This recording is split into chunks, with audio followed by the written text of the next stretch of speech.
What's going on, man? Why don't you go ahead and introduce yourself? My name's Eric Lochman. I'm from Southeast Pennsylvania, um, probably like an hour and a half northwest of Philadelphia. Um, I'm I was brought home in camouflage.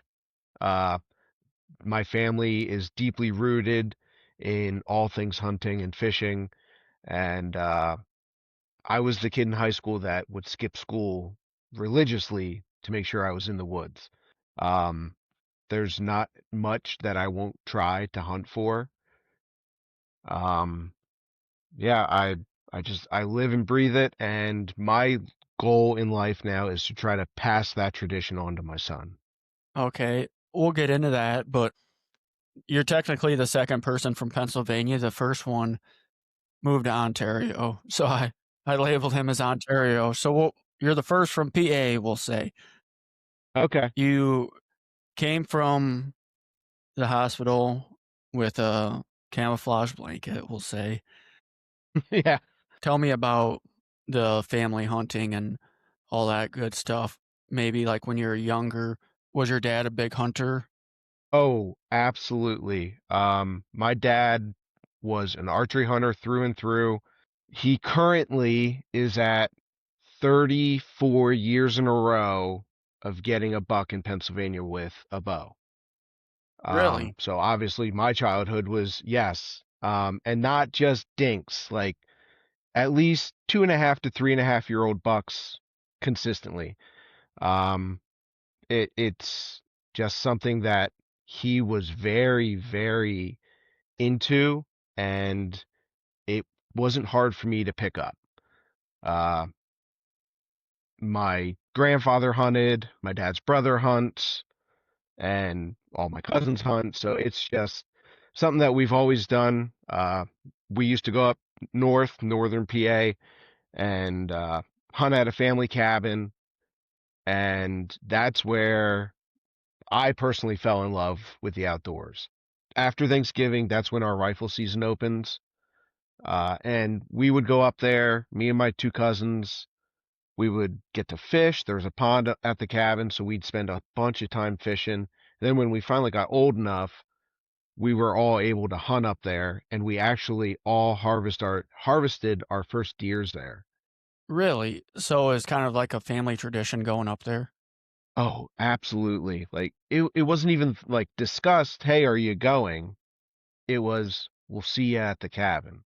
How long have you been going up there?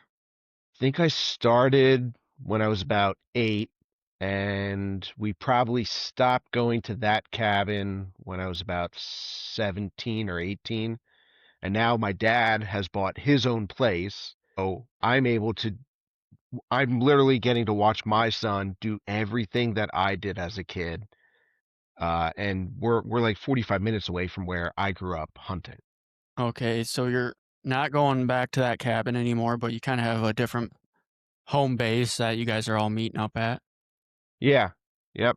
Yeah. My uncle bought a cabin. My dad bought a cabin, and we go and visit each other's cabins.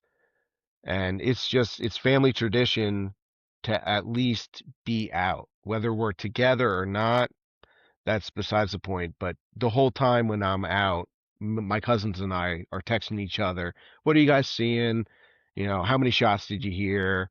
And my one cousin is literally always like the second phone call I make, other than to my dad when I get something. Let's back up a little bit. When you were a kid, were you just tagging along to start with, or did he hold you back until you were old enough to shoot? Uh, my dad always had a buck on the ground in archery season. So when we were up in Bradford at the cabin, my dad was the driver. So he would take me and my cousins out, and we would drive deer to people, push them around.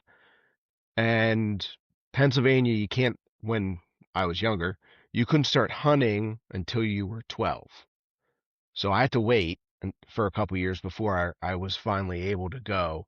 But the first year I was 12, I was in a tree stand. I think it was legal light for 10 minutes, and I shot a deer already. So it didn't, it was probably one of the shortest hunts I've ever had. That's pretty cool that you got one right away when you weren't really following him around before you were old enough to hunt. I know we did deer drives back when I was a kid in Iowa. A lot of people I interview haven't done deer drives, but where we're at, everything's square mile section. So we always had vehicles on the road, and I'd always get to sit in the vehicle. You really weren't going out hunting until you were old enough to actually do some damage yourself. Yeah. Yeah. Everyone had tree stands that they would go to, and we kind of knew where the deer would be, so we try to push in certain directions towards people. And that's really like how we learned. I was like 10 years old putting deer drives on. How were these deer drives working? No, not really. uh, I think me and my cousins didn't normally last all that long. It was always so cold up there. And basically, my dad was the babysitter. So he would take care of us and try to keep us entertained. The whole time, all we want to do is be out in the woods. So I think, honestly, for the most part, he would just submit to our want and say, okay, fine, we'll just go for a walk in the woods. And he'd take us trampling through the woods trying to push deer to people just to try to wear us out. Really? Yeah. Yeah, I mean, hey, we didn't have, this is before internet, smartphones. We didn't have a TV at the cabin. So, it was me and my cousins. We had to use our imaginations, and all we wanted to do was to be outside anyway. So, you might as well just take the kids out for a walk and try to push deer to people. So you were actually doing the walking, not sitting in the tree stand? What's that? Were you the ones doing the walking or sitting in the tree stands? We were out walking. Yeah, oh yeah, we knew about where the deer like to hide, especially opening day of Pennsylvania Rifle. There's just so many people and the pressure is immense. Those deer would always go down into the one area, so we'd circle around it and try to push them back out into the open woods for people. And I'm sure it did work. I do remember there was I don't think we ever left there without somebody getting a deer. So I can't say it didn't work, but there was also, every other property next to us also had hunters on it. Was this public ground? No, this was 80 acres of private land surrounded by private, and there probably wasn't public land within 5 miles. Your posters were all in tree stands? Yeah, yep. They were more like tree forts, like wood, not ladder stands or climbers. These were tree forts with sides to keep the wind off of ya, and yeah. How long were they sitting out there? Uh, I don't. So my mom used to hunt up there with us, and she'd probably come home around lunchtime, eat, warm up in the cabin, and then go back out. But there was always somebody out. Some people would be able to sit all day, and it was like a revolving door of people coming back to the cabin. Okay, then they're just sitting out there and waiting for neighbors to push deer around, or were you guys out there milling around all day? Uh, there's definitely enough people neighbor-wise to push deer around, and you know, this is back in 2000-ish era. The deer numbers in northern Pennsylvania were unbelievable. If you didn't see 20 deer on opening day, you had a bad day. And are you guys still doing the deer drives? No, we really don't drive at all. My one uncle got shot and killed turkey hunting, and so obviously driving deer is dangerous. It adds another element of you have to be aware of your surroundings and who's coming. So once that kind of happened, that put the kiboshes to me really wanting to be involved with any deer drives. I'm sorry to hear that. Are you okay sharing that story? Yeah, I mean it's to me I think it's an important story to get out there. He was turkey hunting, so it didn't involve a deer drive. Uh, he was turkey hunting with a friend. They were working birds, and he peeked his head around the tree. His buddy's like 15 yards away, he peeked his head around the tree to say something to him, and his buddy shot him with a 12 gauge at like 15 yards. And you want to talk about just a shock, something that I love so immensely, and you lose a family member who was doing something, just out hunting, especially with a buddy. It ruined hunting near somebody that I can't absolutely trust. I'm just trying to comprehend and losing somebody like that. Yeah, it just shook the entire family. Just shook. Like, one, how do you mistake somebody for a turkey at 15 yards? And it's your buddy. Like, you're hunting with that guy. You didn't keep track of where he was sitting. So it's there's a lot of questions still out there of what really happened. And unfortunately, uh, my uncle and his buddy are the only ones that know. And there's only one person alive now who knows what really happened. Uh, he obviously got shot in the head. You can imagine what a 12 gauge would do at that distance. And he did live for a few days, but he was brain dead. And I wouldn't want to be, alive like that, you know. So decisions had to be made, obviously, and in the end, it was the right decision. What outdoorsman wants to not be able to go and do what they love? I know it's a touchy subject, but you're right. It just seems so I I can't think of the right word to say, odd that they're that close and you can mistake a head for a turkey. I totally agree. The first story that came out was the gun accidentally went off. That was the first story we heard. And then it got, obviously police were involved and it got investigated, and come to find out it was a mistake of pulling the trigger. I don't wanna get into the weeds, but yeah, Yeah, it's it hard it to got it got very messy. It got very messy, and I can't imagine what that guy is living with, knowing that you killed a friend.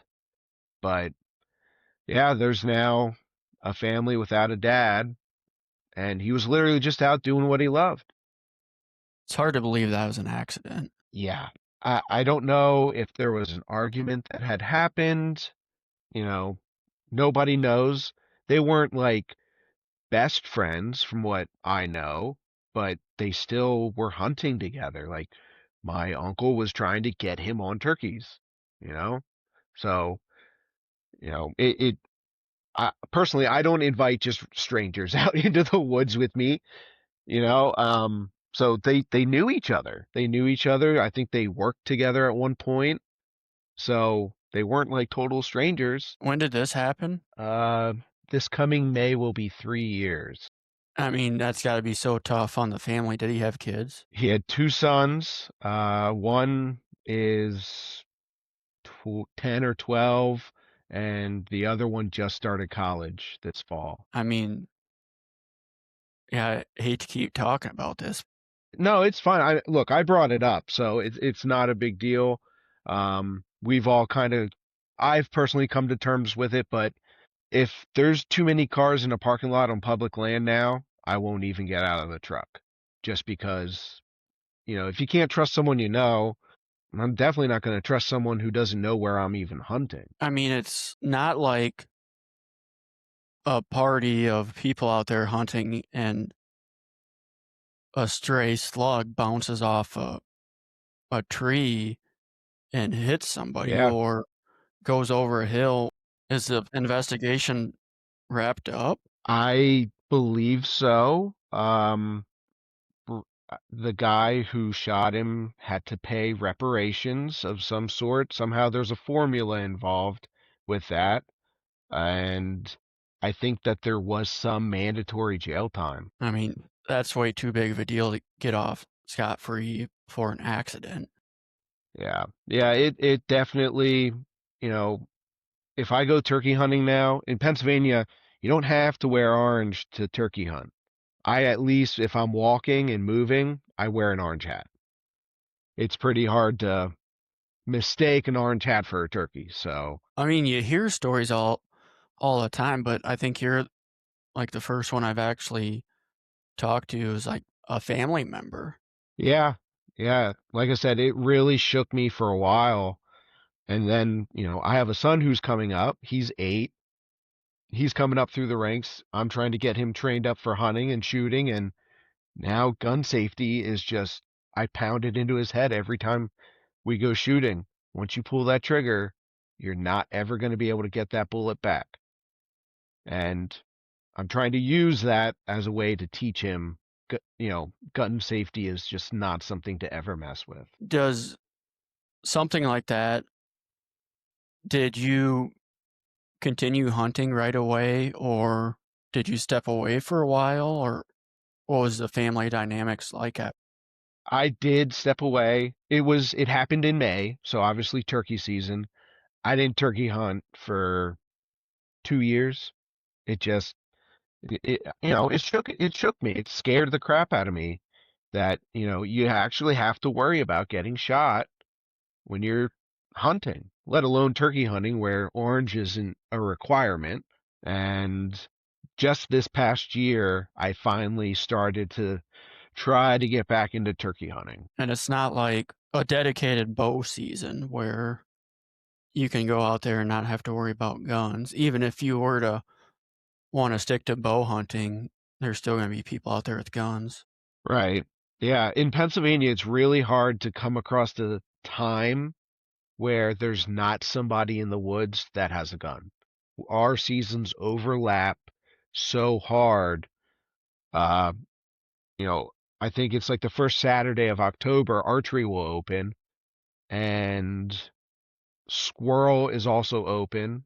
And then 2 weeks later, inline muzzleloader opens up. So there's almost not a time when somebody couldn't be out on, hunting with some kind of a gun. Did that situation change? I don't know what they call it in PA, but in Iowa they call it DNR, Department of Natural Resources. Did they start cracking down? I mean, there's probably not much more that what they can't monitor everybody. To me, the only thing that they really could do is if you're on foot moving during turkey season, throw an orange hat on. It's not the end of the world. Like if you're just walking a ridge, calling, trying to strike up a bird, just throw a hat on. Throw an orange hat on.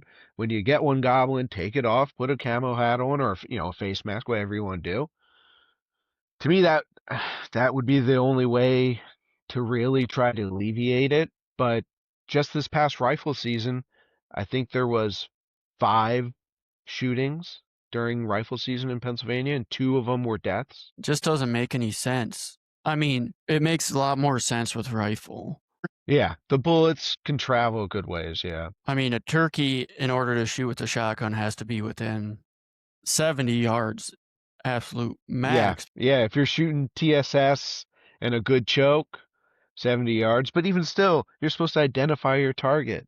That's That's something what I'm that they saying. teach you when you're. I don't understand how you mistake somebody that close for a turkey. Turkeys don't wear camouflage. They're black. They have white heads and blue and red. It just doesn't make any sense. Okay, maybe like you saw some movement and okay, there's a turkey behind the tree. You still need to like, okay, is this a tom or a hen?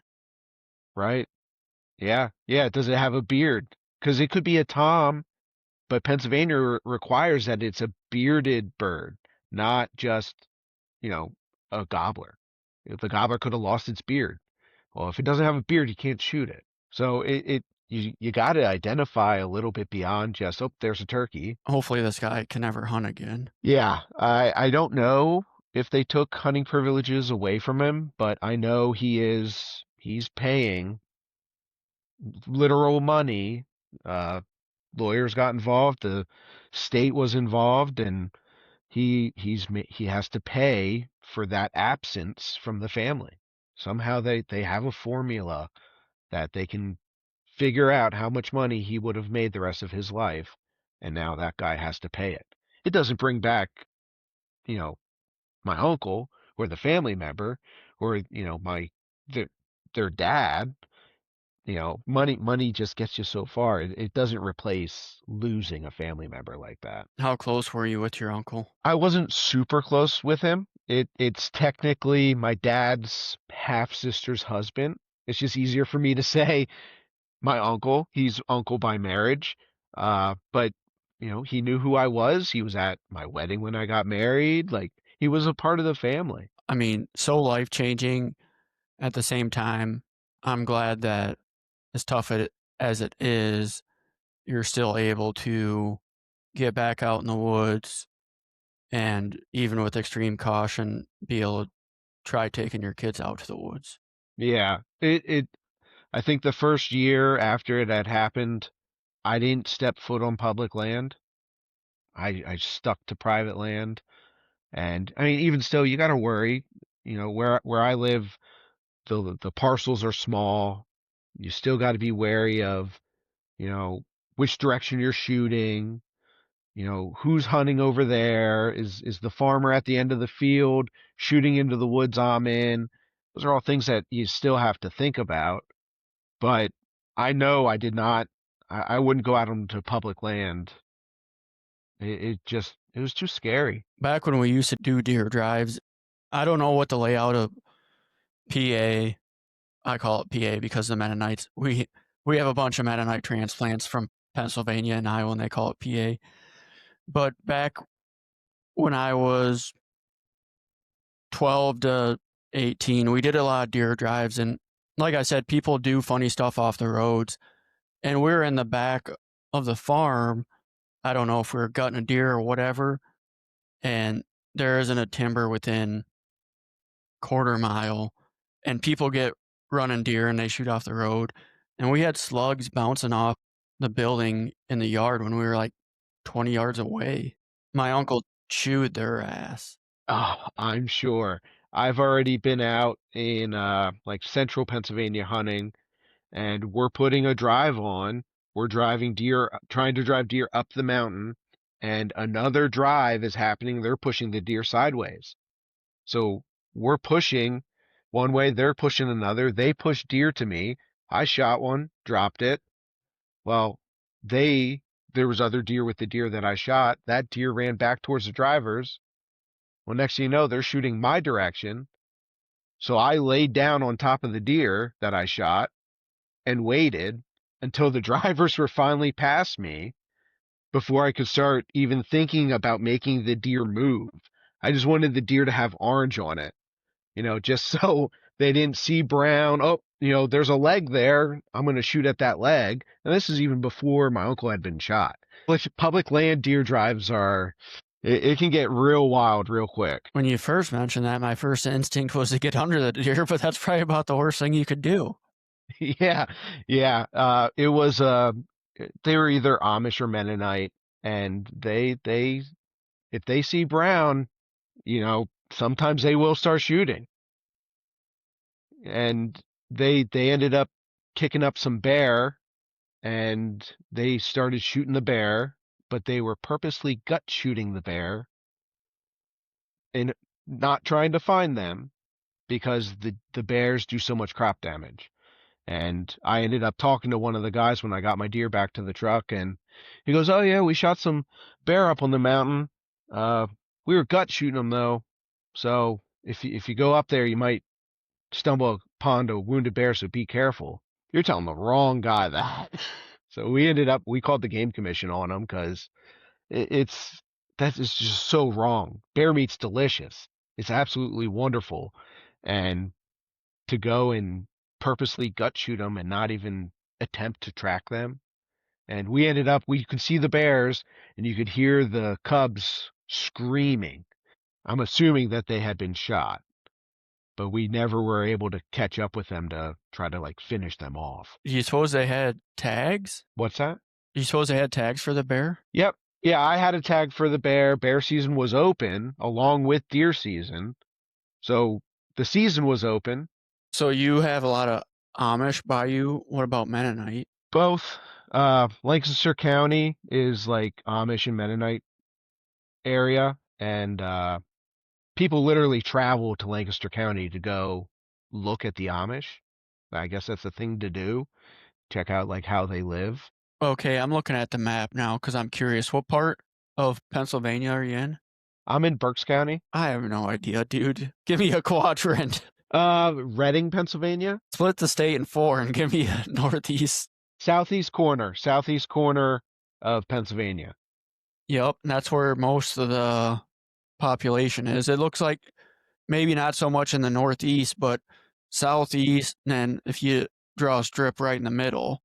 But we have a ton, well, I think it's a ton of Mennonite where I grew up. Yeah. Like every Sunday, there's probably 20 buggies that drive by. But do you know the whole situation there? Because they come to Iowa, they got so much money. So I'm trying to figure out, Yeah. do they have that much money out there, or did they sell land and buy it for a nickel on the dollar in Iowa? I don't know. I don't know. I never heard about them moving to Iowa, but I mean, it would make sense because you guys have great farmland. And you can't outbid them on it. If they want it, they're buying it. Yeah. Yeah. I mean, normally, it's the whole family moving. You know what I mean? Like it's the whole family moving. So it's not just one income moving out that way. I would imagine for the most part, the families, so they stay pretty close together. And I'm sure it probably was a couple of families. Like we have Zimmermans and Uh-huh. Yep. Zimmerman, Zook, Martin, those are all pretty common ones. don't know any Zooks. Like there's Oberhauser or something like that. Don't think I've ever heard of that one. But they all came from PA because they're all businessmen. They they don't work for anybody. They all have their own businesses and Yeah. they do a lot of work on the farm. And you hear stories about coming from PA and but I mean just where my family farm is, I bet there's if you drew a 5 mile circle, I would bet there's 2 or 3 schools and a couple of churches within 3 miles, 4 miles. Yeah. Yeah. That's there's probably a little bit more, you know, the main heart of like Amish country is 35 minutes from my house. So we it's just like second nature to me, like seeing them and interacting with them. And don't get me wrong, they are phenomenal at cooking. Their food is unbelievable how good it is. They're not good on a deer herd, I can tell you that. I will wholeheartedly agree with that. Yeah, they're very effective hunters. Effective as non-law abiding citizens is how I say it. Uh, yep, I would definitely agree with that. Yeah, yeah, Is it the same way where you're at where how do I word this? What's yours is mine and what's mine is mine when it comes to walking on land? yeah. Uh, if you're sitting in the woods on public land and you happen to be in the middle of their deer drive, they will sit 10 yards from you and try to prevent you from shooting a deer that the drivers might push. This is our drive, you shouldn't be in it. And even on public land, that's just how they are. I'm talking private. Oh, I've never had them on private land, so So the parcel I hunt is 40 acres and it's a 2 by 1 mile section. And if you did, let's say, a 2 mile radius circle around it, there's probably 8 or 9 homesteads of Mennonite. And I get pictures of okay. all the time. Like there's a 80-acre CRP field right next to where I was hunting. Like I could throw a football over there. And there's a Mennonite that lives on the adjacent property. I know they're not supposed to be out there. And they're out there pheasant hunting like crazy when I was sitting in a stand and like shooting in the woods. Like, hello, I'm sitting right here. Like a bird flew in the woods where they Yeah, can't hunt. But I guarantee you, man, if you walked on their property, you're getting shot at. But somebody else's property, they don't care. yeah. Just about every piece of private land I have permission to hunt, we have to deal with trespassers. Not just Amish, but just trespassers in general. Half the time, especially during rifle season, half the time during rifle season, I'm only out there to try to patrol. They like to trespass and Yeah, they shoot a lot of stuff without tags. I can guarantee you that. yeah, it's the same thing here. Yeah, yep. It definitely seems like it's the trespassing is getting worse and worse every year. I have a property that's like 10 minutes from my house, and me and my dad have had sole permission to hunt it for 20 years, probably. Never had an issue with somebody coming on it. And just a couple years ago, I was in my tree stand, and it's like the second day of rifle season, and I see somebody walking down the power line. And the power line is thick and nasty and overgrown. And I'm thinking, what is this guy doing? He didn't have orange on. He had green on. At first I thought game warden. So I'm like, okay, like what is going on now? I put my binoculars up. It was an older guy. I'm like, he's walking right through the bedding. He's walking right through the bedding area, and I figured he's trying to push the property out to the farmers on our west side. We hold all the deer, and the farmer has to wait for the deer to come out in the evenings to his fields. I just assumed that, as a hunter, you see someone walking through the woods during rifle season, they're probably trying to push the property out. And I let him get like 75 yards from me. And I said, "Hey, what are you doing?" And, 75 yards, I couldn't tell how old he was, but I had my video camera on him, close, nice and close. I think he was having an episode with dementia, and I think he was lost. Really? And yeah, but I wasn't looking at the video camera, so I couldn't have told you what he looked like at the time. And I told him, I go, dude, you got to turn around and go back the way you came. You're not finishing walking through here. I think you're trying to push it out. And he goes back walking the way he came, and at the last second I see him turn right, which is not the way he came. And I'm like, oh, great. So now he's just going to walk behind me and finish pushing the property out. And it wasn't 3 minutes later, I had a buck come out at 5 yards next to the tree stand with two doe. I'm assuming that guy probably bumped them somewhere. He bumped them and they just happened to come by me, and in a way he helped me get a deer. So I can't be too angry at him for walking around, but still, it's the second day of rifle season. You're walking through the woods, and looking back now, like once I watched the footage that I recorded, he was probably in his 80s.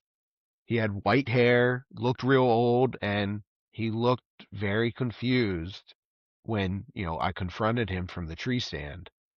And I put it on YouTube, and everybody said, that guy was having an episode. I can't believe you did that.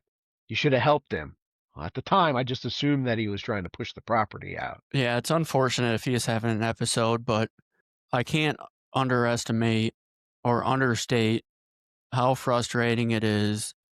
I don't own property, but I have solo access to property, and there's trespassers several times a year, and the landowner's super nice. He won't press charges, and Right. like if somebody's trespassing, I call a DNR. They're like, "Well, you're the landowner have to call." But it's just so frustrating when it's not just during hunting season; it's year round. You're putting in effort with habitat, food plots, managing deer, and people disrespect it.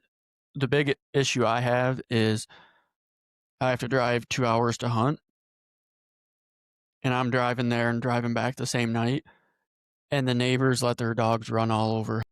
I mean, I could drive 2 hours and get a hunt blown up because the neighbors, who happen to be Mennonite, just let their dogs run wherever, and it's just you can't Yeah. find something more frustrating than that. And you can't shoot them because that's a felony. Right. Yeah. Yeah. We deal with it. My dad just bought his cabin August of 2024, and it's reclaimed strip mine. They mined it for coal 50, 60 years ago. And when they reclaimed the property, they planted red pine and black birch. That's it. Neither of which a deer really wants to eat. And so he bought the property. So we're planting chestnut trees, sawtooth oaks, trying to put food plots into very, very poor soil. And every rifle season so far, we've had to deal with people walking through the property. The neighbors all had permission from the previous landowner to hunt, allegedly, and they just can't get over the fact that no, you can't anymore. We own it. You don't have permission anymore to be on here. So what they do is they walk the boundary line, and then when you go and confront them, oh well, I'm on the neighbor's property. I'm not on your property. And it's incredibly frustrating to, we've put in so much work trying to improve the habitat because the habitat's really poor, and other people are getting to enjoy it, and they didn't have to put in any of the work. The piece of property I have access to, I lease the adjoining row crop because I do a little bit of farming too. And square mile sections, people see the work I'm putting out there, the food plots, and it's just frustrating when they even ask to hunt it. Yeah. They know how much I enjoy hunting, how much work I put into it, and I go early season bow, late season muzzleloader, and they ask, "Hey, you care if we push that during shotgun season, which is in between the two?" Like, no. Yep. Yeah. Yep. Yeah, all the neighbors have asked us, well, can we walk through your property to access the public land next to you? Yeah, if you walk on the trail that goes through our property, we have like a named trail that goes through our property. It's like a right of way to the public land. They want to walk through the woods to get to the public land. It's like, no, you can't do that. I'm sorry. You're not walking through the middle of our property to access the public land. Find a new way, you know, use the trail that cuts through our property and find a new way onto the public land. You're not just walking through the middle of our land where our food plots are. This is an 80-acre piece. We have 20 now, and we border 10,000 acres of public land. So if I walk in the right direction, it's just free reign. It's awesome. But we do have a trail, a named trail that cuts through the front of our property. So there's always somebody walking on it. There's vistas out there that, people like to go look at, and There's what it's out had there? its own headaches with that. A vista? What's a vit? What is that? A vista is like a lookout on top of a mountain, if that makes any sense. That would be Yeah. so. Was it there when you guys bought this property? Yep. Yeah, it was. Yep. And like we knew when we were looking, we went up to go look at it, and first thing I do is go on X, and I'm looking, and oh my gosh, look at all this public land, and oh, that looks like a road cutting through there. And then I see the trail name, and I'm like, oh, the trail cuts right through almost the trail that people can hike on is 40 yards in front of our cabin, and it's like deeded access. So we're kind of like locked into continuing it. And then if we don't continue it, then we're the bad guys for keeping everyone out of the public land. So you kind of got to play the game of being a strict neighbor, but still letting people walk through to access the public land. So Let me think about this. 20 acres that people can walk through, or close it off and have sole access to 10,000 acres of public. yeah, I mean, there's other ways to access the public. There is, but in our little community along the road, there's a bunch of cabins there, and everyone just walks through on a road that's the DCNR put in, so that way they can get up into the public land. They put bear traps up in there and stuff. So we're just trying to keep people, hey, look, if you stay on the road, that's fine. You just don't walk through our woods. It's not like we're putting food plots out on the road or anything nearby. We're putting them where people shouldn't be walking through necessarily. Do you run cameras all along the road to make sure people aren't jerking around? Yeah, I have a live view camera, so I can go on my phone anytime. It's solar powered, and it pivots and tilts, and I can watch the cabin, I can watch the shed, and I can watch the road, depending on which way I have it angled. And we get people. There was somebody there yesterday on Christmas, parked in front of the cabin. I don't know what they were doing, but they were assuming they were accessing the public land. Good for you, man. Yeah, it's one of those, like, we've contacted the DCNR and said, "Hey, we're fine allowing people to use that road. That's fine. It's not like through the absolute heart of our property. It's a road. That's fine, but can you just move the gate so that way they're not parking in front of our cabin? Just move the gate to the beginning of the road and give us access so we can move stuff on the road." And they just don't want to. They Nope. I even offered, I will physically take off of work and I will help you guys put the gate in.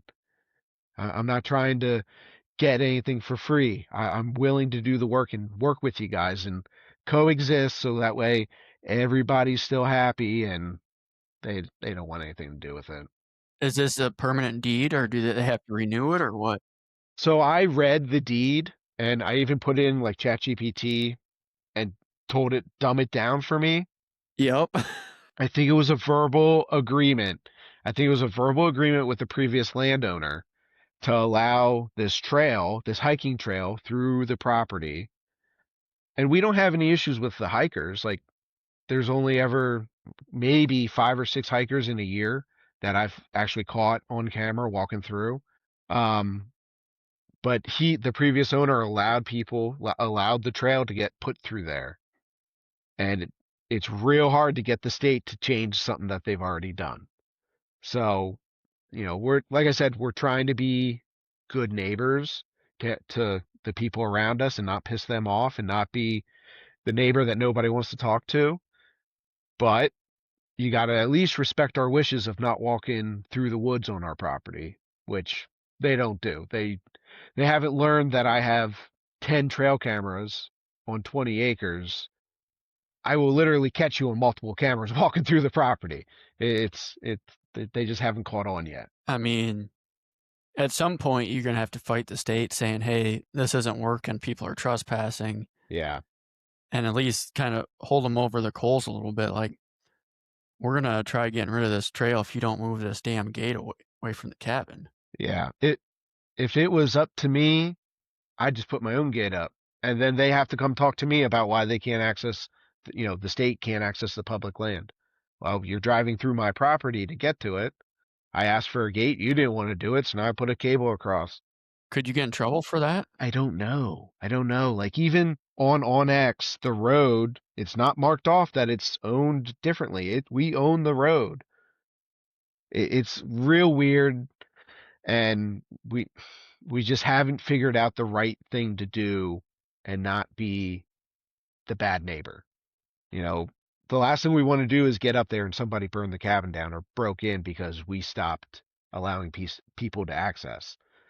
It's one of those things. People know when you're there and they know when you're not there. Yeah, I mean, I feel like I'd be kind of a dick if people weren't respecting my property. I'd put a gate up. So I think it was the third day of rifle season. I'm in a ground blind with my son. I wasn't hunting, he was, and I see Orange walking on the boundary line of the property. And I'm thinking, you gotta be kidding me. There was snow on the ground, so the ground blind stuck out like a sore thumb. I have Orange on top of the ground blind to indicate there's somebody inside, and I'm thinking, my blood's boiling. I'm just like getting so angry, and I had to make a decision. Do I ruin my son's hunt by going and being a monster to this guy, or do I just try to stay calm and not absolutely terrify my son, seeing his dad become a rageaholic? And I chose not being too worked up. And I ended up walking over to where the guy was, and like I said, he was walking right on the boundary line. And I almost feel sorry for you because you try so hard finding a perfect property and have to deal with stuff like that. Yeah, it's there's not a piece of property in Pennsylvania that you don't end up encountering trespassers anymore. It's just something that you got to deal with, and Lord help them if I catch them and my son's not around, because I will go absolutely crazy. People figure that out too. Yeah, yeah, I'm sure. We have a neighbor, he let us hunt for a while, but there for a while, if he caught people on his property, he would go ballistic. And people start catching on like, that's not somebody you mess with. Yeah. Yeah, it's gonna take me blowing up on somebody one time and word will get around like, hey, stay off that guy's property. His son's crazy. They'll label you as a dick, but at least they'll figure it out. Yeah, yeah. Yeah, it's just one of those like, what prompted us, my dad wanting to buy the property was my uncle getting shot. He wanted to have a piece of land that we could take my son. That's what prompted all of it. Have a piece of land that's ours. We don't gotta worry about people being on it and where they are and who's shooting what direction. And we kind of ended up walking into a little bit of a mess with having to deal with people walking on the property. So Is it fenced off? no, no fence. It's on a mountain and it's pretty steep, but on top it flattens out. It's like a plateau. And the top is where most of the deer like to be. It's strips of red pine and then a meadow, strips of red pine and then a meadow. And I've now cut most of the meadows and tried to turn them into food plots. And like I said, we're planting chestnut trees. Chestnut trees like to grow in reclaimed strip mine soil. They can tolerate acidic soil a little bit better. And I probably have about 400 chestnuts cold stratifying in my fridge right now. So I'm going to try to litter the landscape up there with chestnuts so that way we have the main food source in the fall for those deer. But I'm saying in Iowa, everybody had a barbed wire fence around their property, and a lot of them are still there. At least if you had some sort of fence, people would understand, like, clearly, if I cross this fence, I'm on somebody else's property. Well, you would think the yellow posted signs would stop people too, and we've probably put 100 out on on a 20-acre parcel. It's well marked, and then Pennsylvania allows you to use purple paint. You can put like a strip of purple paint up, and that indicates private land. So, and then people can't rip the posted signs down. It's real hard to remove bark from a tree. So we painted trees and then 10 yards posted sign, painted tree, posted sign. And it's like that the whole way around. It's well known where the boundary line is. And barbed wire would definitely help because some of the guys that we've caught are older. So I don't see them trying to get over a barbed wire, but they'd probably still try to cut it at least. Like somebody trespassing in your house. Yeah, yeah, that's what it feels like. It's gut wrenching when I get a trail cam picture sent to my phone and there's orange on it. It's like I don't understand why you want to trespass on our land. We have no holding power for deer. There's nothing. It's black birch, which deer don't like. They're not going to bed on it or in it. And then meadows and red pines. There's no reason for a deer to like use our property for now as a sanctuary or a hiding place. It doesn't make any sense. Why? Why would you want to use our property to try to hunt on other than we're not there? We don't have holding power yet. There's no reason for a deer to be hiding out on our property. A lot of the deer are bedding in the public. Yes. Yeah. Yep. The public land looks a lot like ours because it's part of it's also reclaimed strip mine. And the acid mine drainage is really, really bad out there. So there's these ponds where they're reclamating the water before it goes down into the creeks because the water was so acidic-y. it was killing all the fish in the streams below them. So there's ponds out there, but it's a lot of the same of big meadow, black birch, and red pine. There's the food up there, other than like woody browse. There's no acorns. There's nothing good in the fall for them up there. So that's why we're trying to put in, decent food plots, trying to improve soil, trying to get some kind of mass tree to grow. And 10 years down the road, 20 years down the road, we might have like the hub where all the deer want to be. What do you call them in Pennsylvania? Not the DNR, the DNC or something? We have the DCNR and the Game Commission. They're two separate entities. The DCNR takes care of our state forests, and the Game Commission manages the seasons and state game lands. They're not putting any food plots on this public ground. No, no. It's very rare to come across a food plot on public land and then have it be like good. It's most of our soil isn't the greatest. We don't have great fertility in our soils. Um, we mostly rely on woody browse for food for the deer, and we do have tons and tons of oak trees. This year at my wife's family's cabin, it was like walking on marbles with all the red oaks. It was unbelievable walking out of the cabin. You could hardly walk. There's that many red oaks on the ground. Is there any sort of food plot that grows out there? I did really good with cereal rye this year. We had a really bad drought in August and September when you're supposed to be planting your food plots. I ended up planting my food plots 3 times because they'd be calling for rain. So I'd get up there, plant. It would drizzle a little bit, just enough to do germination, and then it would be dry for 3 weeks. And then more rain would come or be predicted. I'd go up, replant, and we wouldn't get any rain.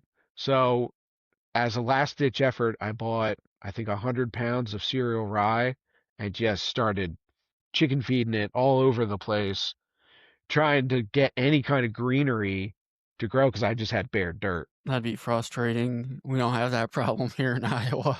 Yeah, you guys have phenomenal soil. Not gonna brag, it's probably the best in the country or the world.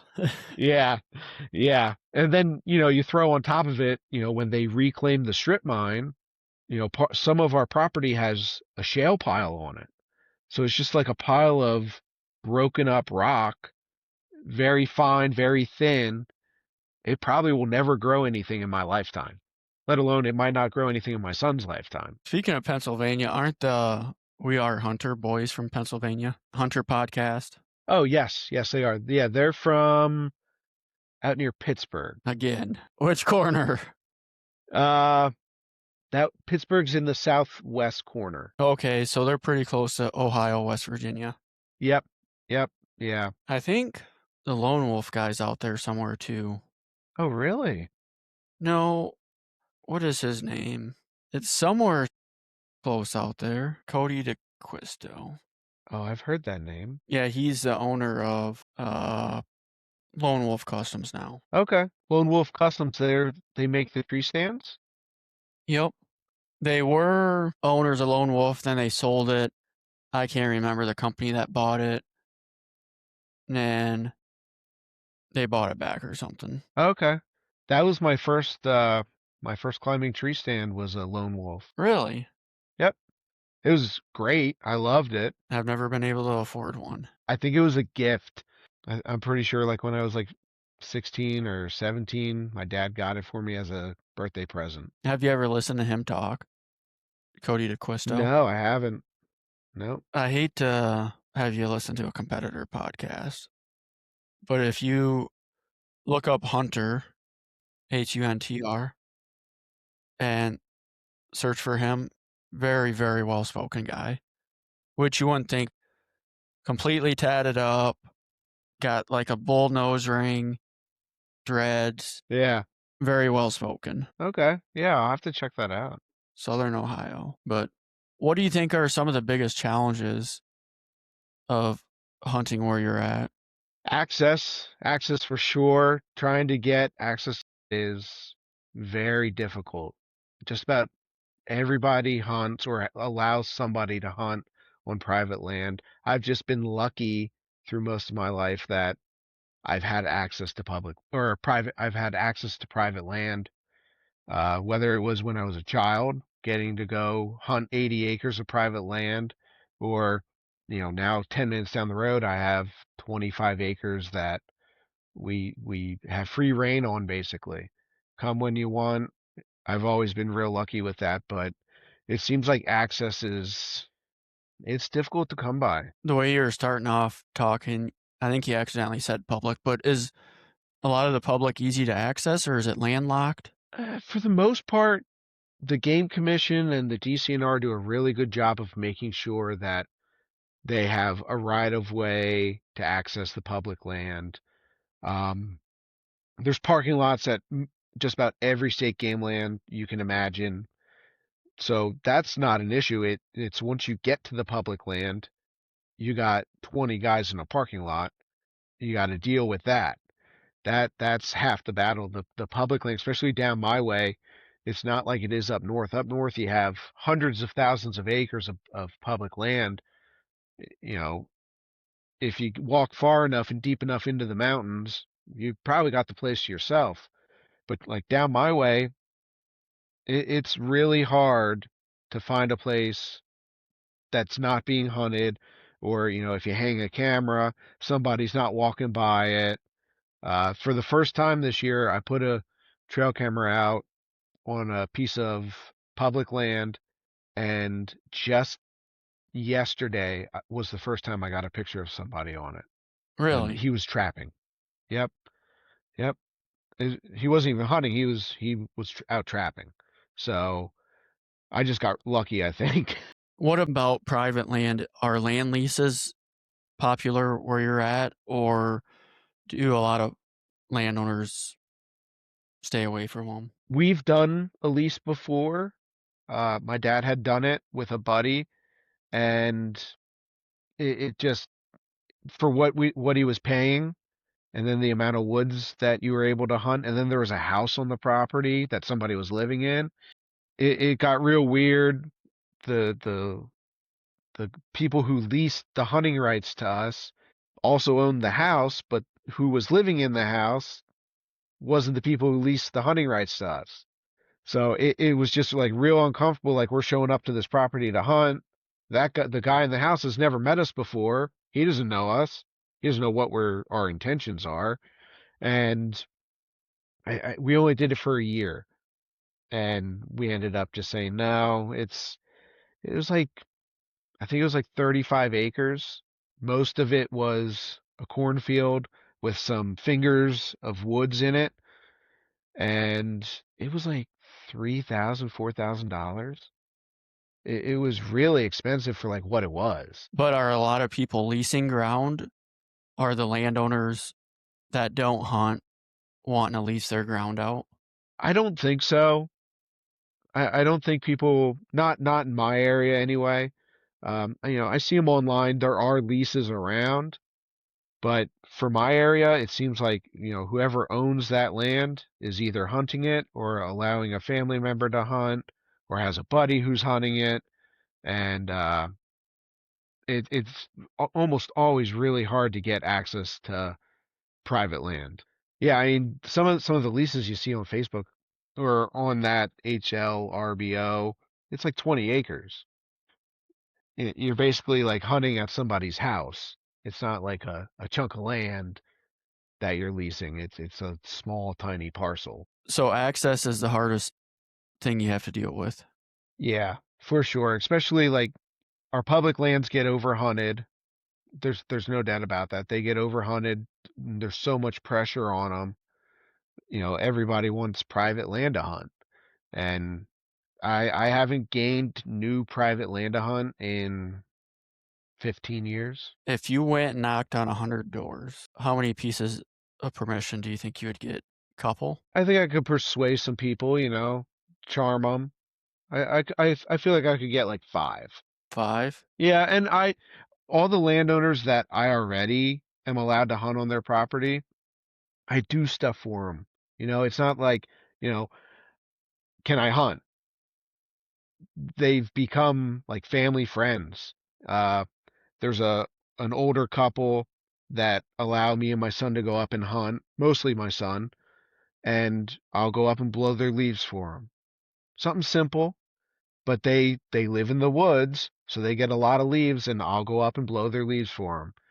And if I get a deer on their property or my son gets a deer on the property, they're gonna get half the deer. It's a give and take thing. You're allowing us to enjoy your land. I'm going to make sure that you get something in return. The chances of you being the only one that can hunt a property on some stranger that you've never met, you're probably not the only dude. No, no. I know the property down the road from me that allows me to hunt. He gets asked all the time. He gets asked all the time, and he's just made it. No, I trust Eric and I trust his dad. That's it. Well, I'm not adding any more people onto the property. And I'm certainly not going to kick Eric and Todd off of it to allow a stranger on. You know, they do stuff for me. We give back to him. My dad works on his cars for him. I go down and chop wood for him for his fireplace. Like there's always a give and take. It's not just let me hunt and, I'll see you in the fall.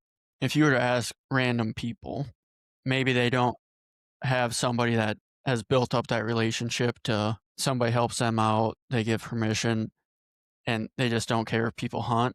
The chance of you asking somebody and being the only person that has permission on it, slim to none, probably. Oh, absolutely. I totally agree with that. Yeah. Sad thing is, access isn't going to get any easier. No, no, they're constantly, especially around where I live, there's cornfields getting ripped up and turned into shopping malls all the time. And the big thing now is warehouses, like Amazon warehouses and shipping hubs, FedEx. Everything's getting turned into warehouses where there was once cornfields. Are you starting to see it where, and I think it's kind of big in Iowa, not local to me, but you have these hunters that always find giant deer somehow. And they'll locate them and just maybe the landowner won't let anybody hunt and they just offer like an insane amount of money. Like, I'm going to be straight with you. There's a giant deer out there. I know you don't let anybody hunt. Can I change your mind with $10,000? I've never heard of that happening. I'm not saying that it doesn't, but I've never heard of anybody being offered tons and tons of money to be able to go after a deer. And obviously, we don't get the size deer in Pennsylvania that you guys do. You guys get some serious monsters out there. To me, that's a giant deer. That deer was 175 dressed. That's the biggest buck I've ever shot body wise. Is Western PA a little bit better? Yes, it is. For whatever reason, if you get over the Allegheny Mountains and into the Ohio plains. For whatever reason, the soil must be better out there. They can hold more deer, and they definitely grow much bigger bucks. Well, they'd have to. Ohio's got pretty good farm ground, so that's kind of why I figured Western PA had some of that carryover. Yeah. Yep.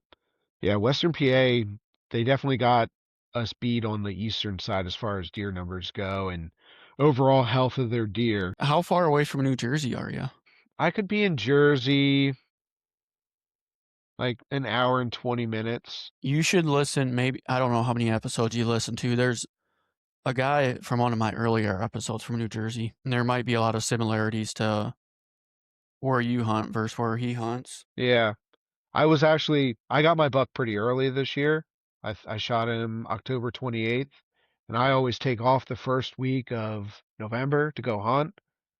I was like, oh, I could go to Jersey to hunt. Maryland's not that far away. Delaware's not that far away.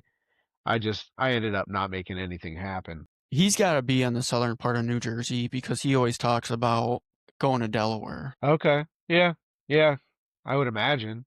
It's really not that far away. There's a ferry that goes from the tip of New Jersey into Delaware, and I think it's like an hour-long boat ride. He's an older gentleman, super nice guy. I should put you in touch with him. He said there's pretty big deer in Delaware in spots. Yeah, yeah. My parents have a place down in Delaware, like a beach house in Delaware, and when we're driving in there at night, some of the bucks that you see in the fields are unbelievable. What do you suppose that's from? Just the food in the area or what? There's a ton of ag. Just it, you know, once you get out of northern Delaware, it's like just ag. Everything's ag. They grow a lot of soybeans and a lot of corn, and their corn it makes our corn look like dwarves. They they they must have better soil, and they just have unbelievable deer down there. Yeah, it's amazing how the longer I do this podcast, there's little pockets of giant whitetail all over. The one that surprised me the most was a guy from Louisiana. I was like, you just gotta be happy with what you shoot. You know, not everybody can be in Iowa. It's like, oh yeah. I mean, I've shot a mid 170s and 184. I'm like, geez, man, you've killed bigger deer than I am. Yeah. Well, Pennsylvania's come a long way from what they once were. Back when my dad was probably in his 20s, you had the Pennsylvania 11 pointer. That was the buck you shot opening day of rifle season because it might be the only buck you saw. And then you'd see 50 doe. And they totally flip-flopped their herd management program, and now we have antler restrictions, and they're really hammering on how many doe that we shoot. So they've definitely made improvements. I think they could probably allow more deer on the landscape. You know, as far as the bucks have gone, it's unbelievable how much bigger our bucks are. I'm not a deer biologist, but even in my lifetime in Iowa, where I've hunted, when I first started hunting, it was pretty rare to see a 10 pointer. Okay, And my uncles that were hunting before me, they claimed it always used to be six pointers and some 8 pointers. And now I would say, I don't know, maybe half the deer or half the bucks are 10 pointers now or 9 pointers are better. okay, yeah, I don't know if the genetics just evolve. I mean, it's not like people are targeting the 6 pointers and the 8 pointers. right. Yeah. Do you guys have any antler restrictions? Zero. Wow. Back in the day, Pennsylvania rifle season consisted of 2 weeks of buck hunting and 3 days of doe. So you can imagine how many bucks got killed, and then they'd shoot 3 doe or 3 days of doe, and you were only allowed to shoot one doe based on whatever county you applied for. And the herd was so askewed in the buck to doe ratio. It what they've done as far as that goes, it's gotten a lot better. I would just like to see them be able to increase the volume of deer without, having them still starve. Iowa's pretty wide open, I guess. Technically, if you're a landowner, you can shoot 3 bucks in a year. Oh wow. The average hunter can shoot 2 bucks a year. There's no size restrictions, but we also have other restrictions. There's an early muzzleloader, like the later part of middle October. That's maybe 10 days. I think that's limited tag, but from other than that, from October 1st to the first full weekend of December is archery only. Okay. A lot of states open up gun season mid-November. We have antler restrictions, so we can only shoot a buck if it's got 3 points or more on one side. And it was not something anybody liked when they first implemented it, but I very rarely hear anybody complaining anymore about it. You guys allow crossbow. Yes. Yes, we do. We allow the crossbow. Yeah. And that, most of the people that you see out archery hunting, they have a crossbow. Yeah. Hot button issue, man. Oh, I know. Hey, look, I started with a crossbow when I was young, 14 years old, started with a crossbow, but I graduated to a compound. And unfortunately, my dad has started with a compound bow and had to revert to a he had to revert to a crossbow now. He tore his rotator's cuff and he can't pull a bow back anymore and he hates every second of it. I mean, if somebody needs to use it, that's great, but I'm not against it if people need it to get out during archery season. Right. In Iowa, you can technically get a written permission slip to use a crossbow if you need one, and that's fine. But I'm a true believer that if Iowa were to legalize crossbows, it would not increase hunter numbers at all. It would just transform compound bow hunters into crossbow hunters. Yeah. Yeah, I mean, they're deadly accurate. There's a lot of variables that a crossbow takes out versus a compound bow, and their range just keeps increasing every year when they make these new bows, the new crossbows. The range and effectiveness of them just gets so much better. It's I wouldn't mind if Pennsylvania went to you. It has to be medically necessary to use a crossbow, or if you're a youth hunter, totally fine with a youth hunter, or a senior citizen hunting with a compound. But just letting, I'm an able-bodied guy. I could go buy a crossbow and shoot a deer at 70 yards in archery season. I've brought this up in the last couple of podcasts. If Iowa absolutely felt like they needed to open up crossbow and they asked me how we should do it, I would say all of archery season is compound or trad.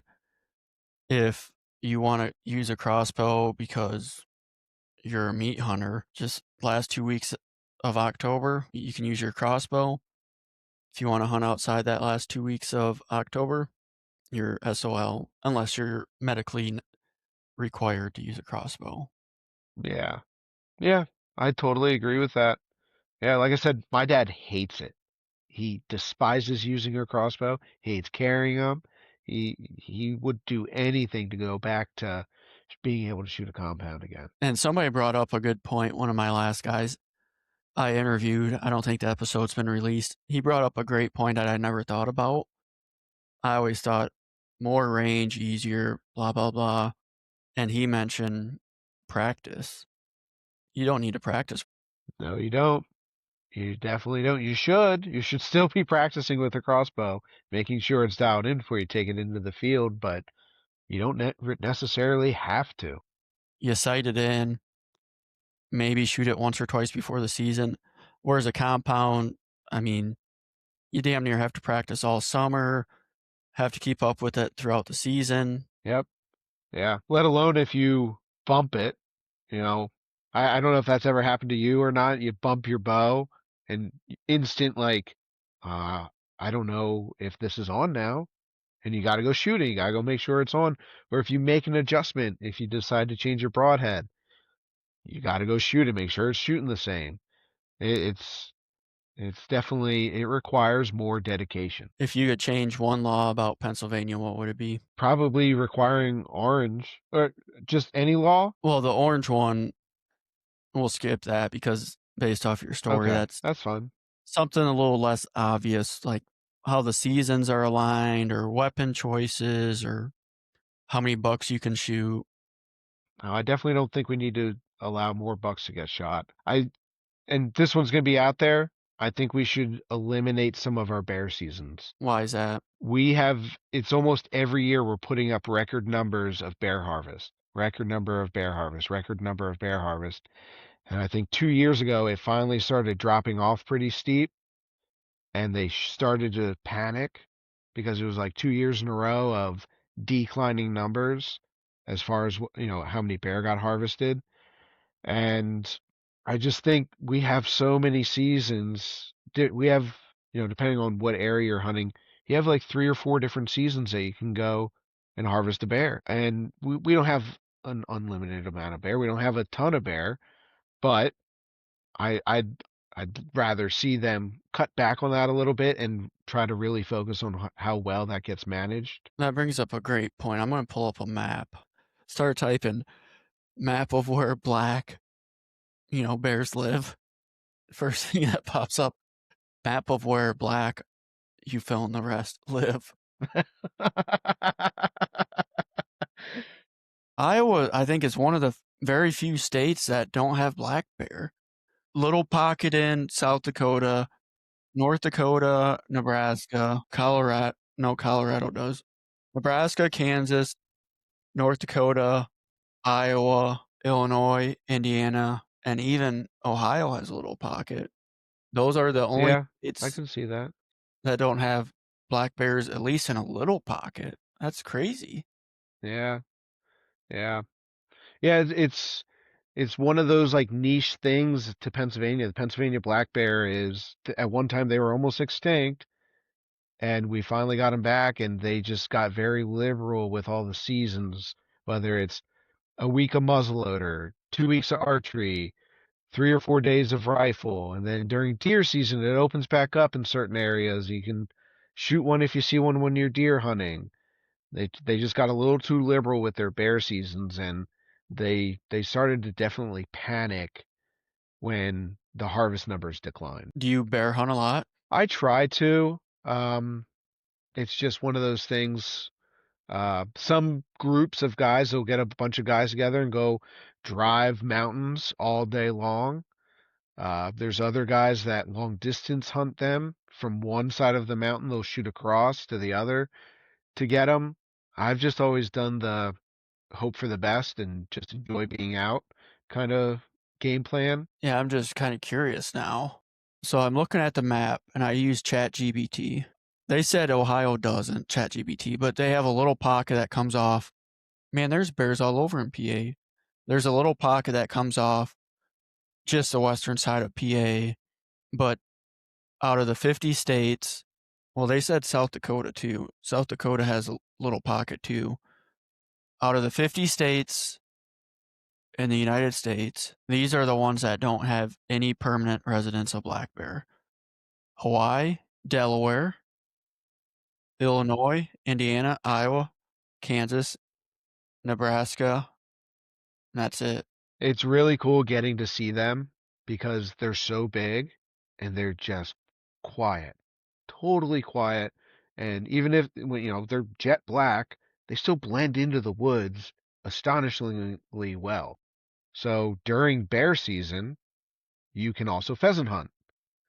And we were out on some public land that gets stocked with pheasant, and there was a guy who had 3 black labs out on the opening day of bear season pheasant hunting. And we went up to him and said something to him like, "Hey, you do know it's bear season, and you got 3 jet black labs running around."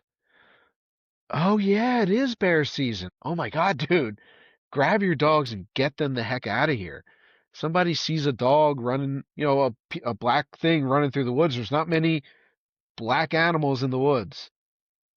You got turkeys, somewhat, and you got bears. That's it. That's, yeah. At least put an orange vest on them. Yeah, yeah. I don't even know if he had bells on him. They might have just had like a e-collar on him, and that was it. Some people aren't smart enough to pick up the e-collars. Yeah, yeah, yeah.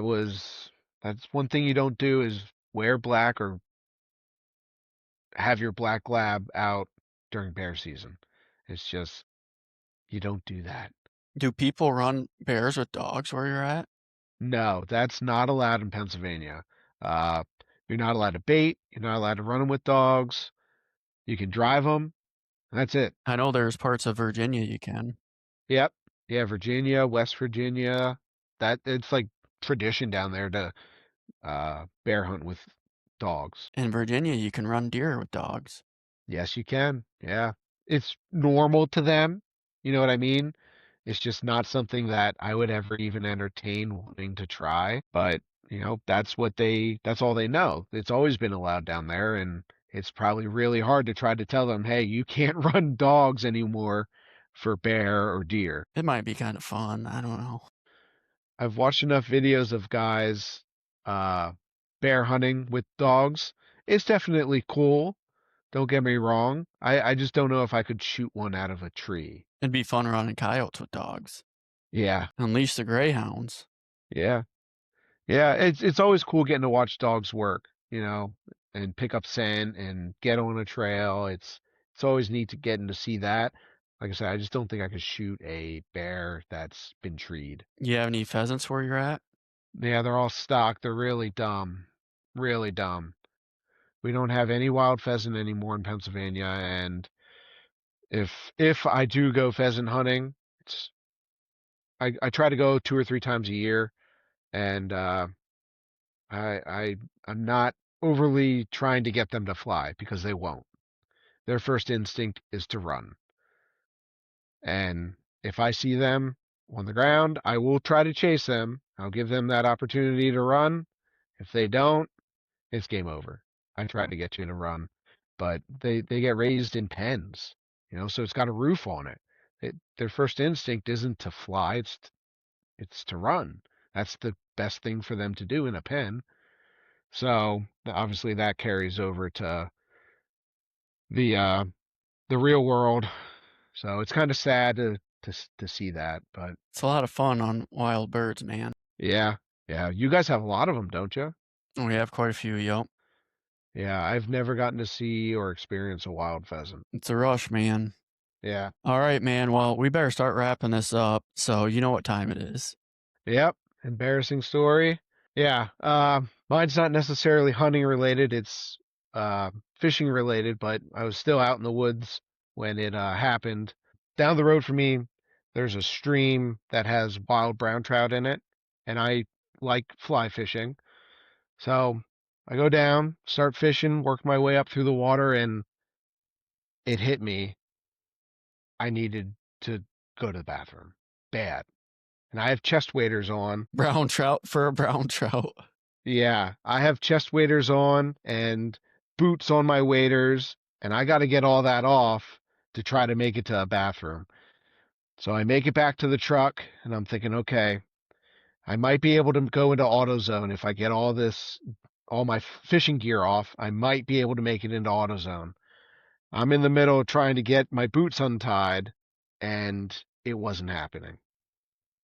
And I'm thinking, okay, I'll go over to the woods. That's fine. I'll go over to the woods and just squat and do my business. I couldn't make it to the woods. It was just one of those, you're going now. It was like someone poured hot lava into my stomach and it was making its way out. And I stood next to my truck and filled my waders. Absolutely filled them. That's got to be so demoralizing. I'm 31 years old and I, just got done teaching my son how to use the bathroom and not have to wear a diaper and not go to the bathroom in his pants. And now at 31, I just did that. And I called my wife and I was like, I don't know what to do. Like, I can't drive home with no pants on. I'm in a parking lot at an AutoZone. I can't take my clothes off and just leave them here. I will be half naked, potentially fully naked. I still had the waders on. I couldn't see what happened down there. I was like, I don't know what to do. So I got in the truck with everything on and drove home with everything along for the ride. And I ended up climbing into the shower with everything on and derobing in the shower. I've never in my life felt the panic of when my stomach started to churn. It was like instant. It was like someone flipped a switch. You're going to the bathroom now. And I tried running back to the truck, just tried anything, any other resource than going in my pants. And I ended up talking to my son about it. And he thought it was the funniest thing in the world that at 31, his dad was still going to the bathroom in his pants. Thankfully, that was knock on wood. That's going to be the last time, at least until I'm elderly. Did your wife get a good kick out of it? Oh, she thought it was hilarious. Yeah. I'm sure she probably did. Oh yeah, especially like, I'm calling her in a panic, like, I just crapped my pants. I don't know what to do. Yeah, she just laughed and laughed and laughed at my misfortune, unfortunately, but Were you trying to get her to bring you some clothes? I didn't know what to do. She wasn't even home. She was out grocery shopping or doing something. She was out and about. So that really wasn't even an option, unfortunately. Uh, I just knew trying to get all my clothes off in a AutoZone parking lot was not the right answer. So I just grinned it, sat down, and thankfully the waiters kind of held everything in. So it's not like I made a mess in my own truck. Oh, yeah, it was unbelievably uncomfortable having to sit down and know what just happened. Yeah, it was a little rough to say the least. Probably had a little itch for a while after that. I scrubbed very well, and all the clothes got thrown out, and the waiters got thrown out. There was no salvaging anything, but I took 2 showers that day to make sure I was good and clean. I don't know if I've ever had that happen, but there's times where if I would have been out in public, like I've had those urges like, oh God, this isn't, there's no slowing this down. Just been in the right spot. Yeah, I was fishing for like 20 minutes, so like I said, I was working my way away from the truck when it hit, and it took me probably close to 10 minutes just to get back to the truck, and by then it was too late. I should have just done the business in the woods and dealt with it like that, but first instinct is I got to make it to a bathroom, and I had no time. I'm putting together, I should have been doing this from the start, but I'm going back and clipping everybody's embarrassing stories. And I'm going to do bonus episodes of this episode might have embarrassing stories from episodes 1 through 7 and do some bonus episodes of just embarrassing stories. Okay. You'll be good. Yeah. All right, man. Well, I appreciate the time. It's nice meeting you.